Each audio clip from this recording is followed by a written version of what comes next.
नमस्कार, आप देख रहे हैं जवाब देना पड़ेगा और आपके साथ मैं हूं पूजा यादव। जवाब देना पड़ेगा में बात होगी एक बार फिर से किसानों की आवाज की। किसान जिस तरीके से लगातार लामबंद है और सरकार के प्रयास क्या हैं।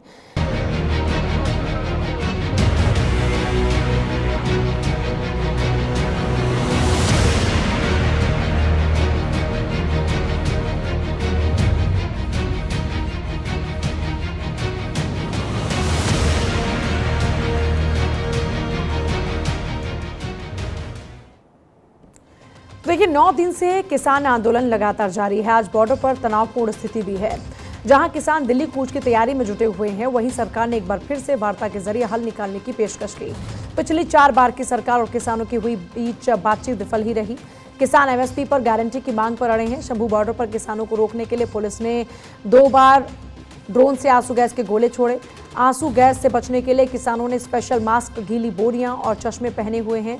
साउंड कैनन से निपटने के लिए किसान स्पेशल ईयरबड्स लेकर आए हैं। और इस बीच केंद्रीय कृषि मंत्री अर्जुन मुंडा ने फिर से किसानों को बातचीत का न्योता भेजा है।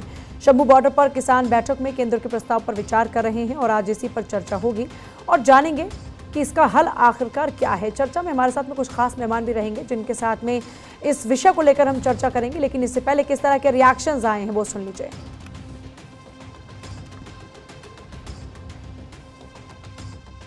अभी हम लोगों ने फैसला किया है, कोई युवा, कोई किसान मजदूर आगे नहीं जाएगा। लीडर बढ़े जाएंगे, आगे जाएंगे पीसफुली। सरकार प्रहार करेगी, खाली हाथों से छोड़ेंगे। सरकार हमारे ऊपर अटैक करने के लिए तैयार हो गई। बीएसएफ पंजाब में भी घुसाई गई। हम अपने जवानों के ऊपर अटैक नहीं करेंगे, वो हमारे हैं। हम सरकार से आज भी मांग करेंगे कि दिल्ली से बड़ा फैसला करें। सबसे पहले तो मैं किसान संगठनों के और ऐसे जरा एक बार तस्वीरें आपको दिखाते हैं। ये आप देख रहे हैं शंभू बॉर्डर की तस्वीरें, जहां पर लगातार वहां से भीड़ हटाने की कोशिश तमाम की जा रही हैं। एक्सक्लूसिवली भारत 24 पर ये तस्वीरें इस वक्त आप देख रहे हैं। शंभू बॉर्डर की तस्वीरें जहां पर भारी तादाद में किसान इस वक्त जुटे हुए हैं, हाथों में झंडा लिए मौजूद नजर आ रहे हैं। तमाम इंतजामात किए हैं आंसू गैस के गोलों से निपटने के लिए, और जो वहां पर लगातार और इंतजाम प्रशासन की ओर से किए गए उन तमाम इंतजामातों से निपटने के लिए कांग्रेस भी देखिए लगातार एक तरफ जहां हमले बोल रही है, तो वहीं किसान जो हैं वो लगातार जो प्रदर्शनकारी हैं उनकी ओर से अपने इंतजामात किए गए हैं। इन तमाम प्रदर्शनकारियों की ओर से वो तमाम इंतजामात किए गए हैं जो प्रशासन की ओर से किए जा रहे हैं उससे निपटने के लिए। तो ये तस्वीरें इस वक्त आप देख रहे हैं जहां अपनी मांग पर किसान डटे हुए हैं और एक तरफ किसान नेता की ओर से ये कहा जा रहा है कि सरकार हम पर हमले करवा रही है। ये कहा जा रहा है कि सबसे बड़ी बात यह है कि अब दिल्ली से फैसला होगा, ये बात की जा रही है। चर्चा की शुरुआत खास मेहमानों के साथ में करेंगे। अरविंद सिंह रहेंगे, नेता बीजेपी। उदित राज इस वक्त हमारे साथ में जुड़ गए, नेता कांग्रेस। और सर्वेश पाठक भी हमारे साथ में इस वक्त होंगे। उदित राज जी, सवाल ये बना हुआ है कि किसान लगातार लामबंद हैं। किसान कह रहे हैं कि वहां पर डटे रहेंगे जब तक सरकार मांगे नहीं मानेगी, और सरकार कह रही है कि जल्दबाजी में कोई फैसला नहीं किया जाएगा। तो फिर इसका हल क्या है? जल्दबाजी की क्या बात है? 3 साल पहले का इनका वादा है और एमएसपी की गारंटी, उसके बाद कमेटी बनी। कमेटी ने कुछ किया नहीं और कमेटी में सब किसान विरोधी और सरकार के पक्षकार रखे गए, उसका कोई आउटकम नहीं हुआ। तो यह तो नहीं कह सकते हैं कि जल्दबाजी में फैसला नहीं ले सकते। एक्चुअली यह एमएसपी देना ही नहीं चाहते।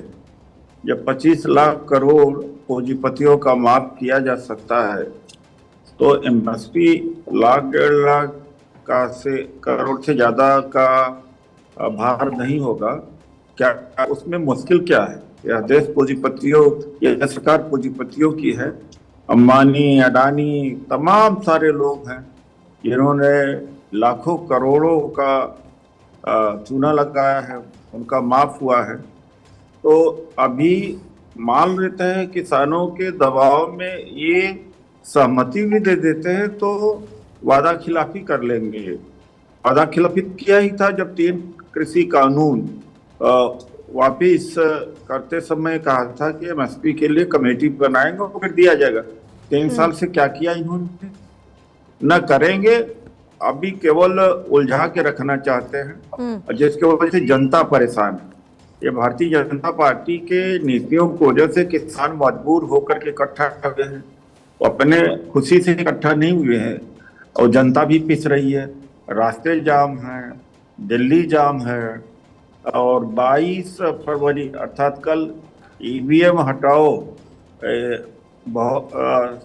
पब्लिक मीटिंग थी, उसका भी किसान आंदोलन का हवाला देते हुए इन्होंने परमिशन रद्द कर दिया।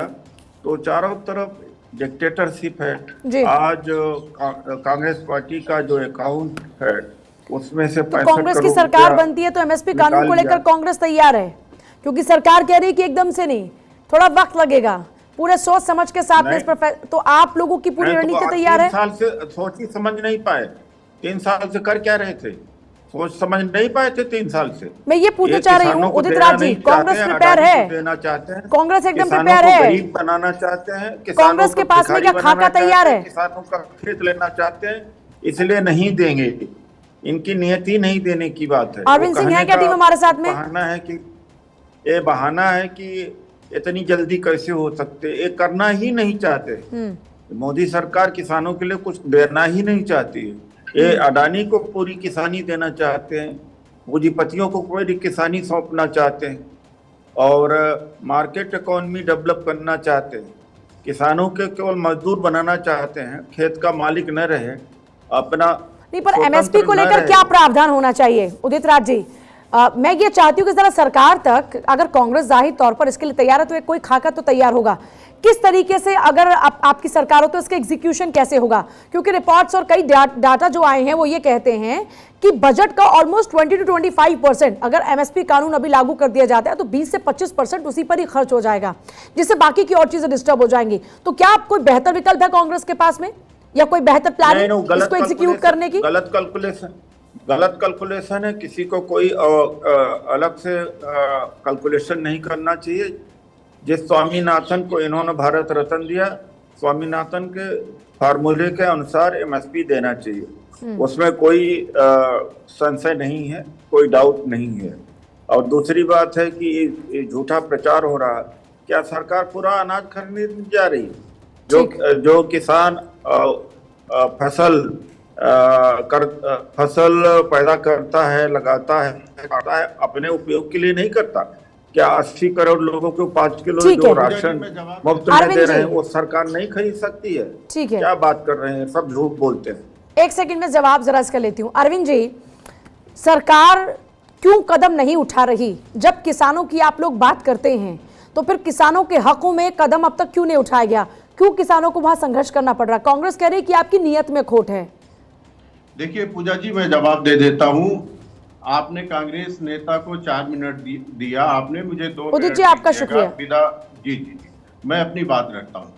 देखिए अभी हमारे कांग्रेस के मित्र कह रहे थे कि स्वामीनाथन आयोग के सिफारिशों को लागू नहीं किया गया। 2006 में उनका रिपोर्ट आया, 2014 तक कांग्रेस की गवर्नमेंट थी और कांग्रेस ने कभी भी उनके सिफारिशों को लागू नहीं किया। स्वामीनाथन जी का स्वयं कहना है कि मोदी सरकार ने उनके अधिकांश सिफारिशों को माना है और लागू कर दिया है। ये वास्तविकता है। हमारे कांग्रेस के लीडर यहाँ मिथ्या बयानी कर रहे थे। केंद्र सरकार जो वर्तमान में है मोदी जी के नेतृत्व में, वो किसान हितैषी सरकार है। चाहे वो किसानों की सम्मान निधि देने की बात हो, नहीं, पर अरविंद जी ये सवाल तो उठेंगे ना कि अगर सरकार इतनी किसान हितैषी है तो फिर ये लोग कौन है जो सड़कों पर उतरे हुए हैं, जो लगातार वहां बॉर्डर्स पर बैठे हुए हैं, जो दिल्ली कूच की बात कर रहे हैं, जो कह रहे हैं इस बार आपकी हम फैसला लेंगे दिल्ली से? तो ये कौन लोग हैं फिर? देखिए, बातचीत से ही समस्या का समाधान है। ये धमकी देना कि हमारी मांगे पूरी हो चाहे जो मजबूरी हो, समस्या का समाधान प्रस्तुत नहीं करता है। कानून व्यवस्था को अपने हाथ में लेना समस्या का समाधान प्रस्तुत नहीं जल्दी समय 1 सेकंड आपके पास आऊं। साहिब सिंह जी, धमकी देना इसमें समस्या मैं आती हूँ। अरविंद जी मैं आती हूँ, जल्दी से एक क्विक रिएक्शन साहिब सिंह जी के साथ। आत्मक अध्ययन करिए। ठीक है अरविंद जी, 1 सेकंड में जरा एक बार उनका क्विक रिएक्शन ले लूं। साहिब सिंह जी, लड़ाई से तो बात नहीं बनने वाली है। अगर आप आर पार की बात करेंगे तो बात नहीं बनने वाली है। बात तो बातचीत से ही बनेगी। तो सरकार पे भरोसा क्यों नहीं है? देखिए पूजा जी, सरकार आज 5वें दौर की बात का निमंत्रण दे रही है और किसान जो जथेबंदियों के मुखिया हैं उन्होंने उसको स्वीकार भी किया है। हम बातचीत से पीछे हट कब रहे हैं? सरकार अपना एक निर्धारित एजेंडा लेकर किसानों के साथ बात कर रही है, अपनी क्या है शर्तें किसानों सरकार का को मनाती है। एजेंडा? साहिब सिंह जी, मैं चाहती हूँ एकदम एकदम वर्ड टू वर्ड बात करें और एकदम स्ट्रेट फॉरवर्ड। क्या है सरकार का एजेंडा? सरकार गिनी चुनी 2-3 चीजें देना चाहती है और उसके ऊपर अपनी शर्तें मनवाती है कि एमएसपी पे अगर आपको लेना है तो ये सारी फसलों पे हम एमएसपी नहीं दे सकते, कि चुनिंदा 2-3 फसलें जो नाम ले रहे हैं उसके ऊपर, वो जैसे कपास है, दालें हैं या कुछ और है, उसके ऊपर भी हम इसका वो बनाएंगे अभी प्रोग्राम एमएसपी देने का। तो इस तरह से अभी पूरी पारदर्शिता के साथ सरकार जो जल्दी से एक बात बताइएगा, इस तरीके से सरकार को प्रेशराइज करके बिल्कुल आप जो चाह रहे हैं वही माना जाए, क्या ये मुनासिब है? देखिए मैम, कोई भी इतना हार्ड डिसीजन, बड़ा डिसीजन यूं ही तो नहीं लिया जाता ना, थोड़ा वक्त तो लगता है। ये डिसीजन बड़ा नहीं है, ये डिसीजन बड़ा नहीं है। देश की आजादी से लेकर अब तक किसान अपनी एमएसपी की गारंटी की मांग करता रहा है, सभी सरकारों को पता है।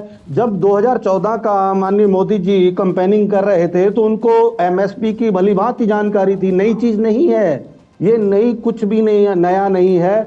अगर हम सरकारी चीजों में से कुछ चीजों को अपने नियंत्रण में, उसके बजट को कम कर देंगे तो किसानों की सारी मांगें मानी जा सकती हैं। ठीक है सर्वेश पाठक जी, ये कह रहे हैं कि सरकार के लिए कोई बड़ी बात नहीं है, लेकिन सरकार करना नहीं चाहती और आज की किसानों की परेशानी नहीं है। और ये बात तो फैक्ट है ना कि जब स्वामीनाथन आयोग की सिफारिशों को लागू करने की बात आई थी, तब जब तक बीजेपी की सरकार नहीं थी तो कहा करते थे कि अक्षरशः यानी शब्दशः जो लिखा है बिल्कुल वैसे ही हर चीज को लागू किया जाएगा।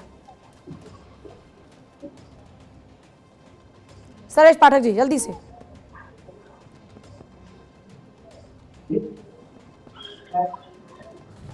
सर्वेश जी को आवाज नहीं जा रही क्या टीम? अरविंद जी जल्दी से उनको कनेक्ट कीजिएगा। अरविंद जी, ये सवाल आपसे नहीं है मेरा, सीधा जरा जवाब दीजिए किसानों के इन सवालों का। देखिए पूजा जी, आप तुलनात्मक रूप से अध्ययन करिए, यूपीए गवर्नमेंट को देखिए और भारतीय जनता पार्टी के गवर्नमेंट को देखिए और उसके बाद आप स्वयं निष्पक्ष होकर बताइए कि किस सरकार ने किसानों के लिए सर्वाधिक काम किए हैं। मैं तो काम गिना रहा था आपके माध्यम से, चाहे वो नीम कोटेड यूरिया की बात हो या डीएपी पे 50% सब्सिडी देने की बात हो या एमएसपी पे रिकॉर्ड खरीद की बात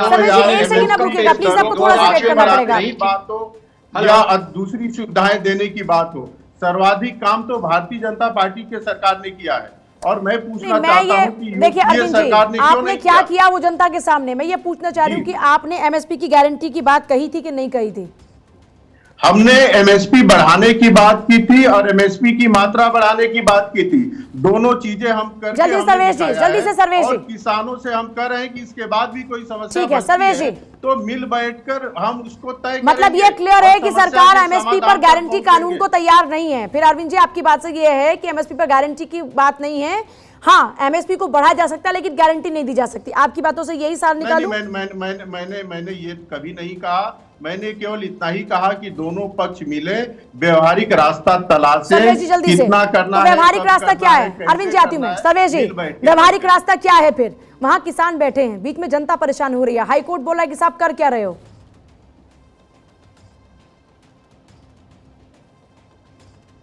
सर्वेश पाठक जी,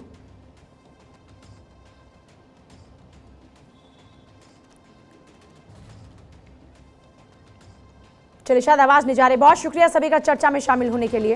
देखिए किसानों की मांग लगातार बनी है, सरकार को भी ये स्पष्ट करना होगा कि कहां तक गुंजाइश है मांगों को मानने के लिए और कहां तक सीमाएं हैं स्वीकार करने की इन मांगों को, और किसानों को भी थोड़ा समझना होगा क्योंकि दबाव बनाकर आर पार की लड़ाई की बात करके कोई बात बनती नहीं।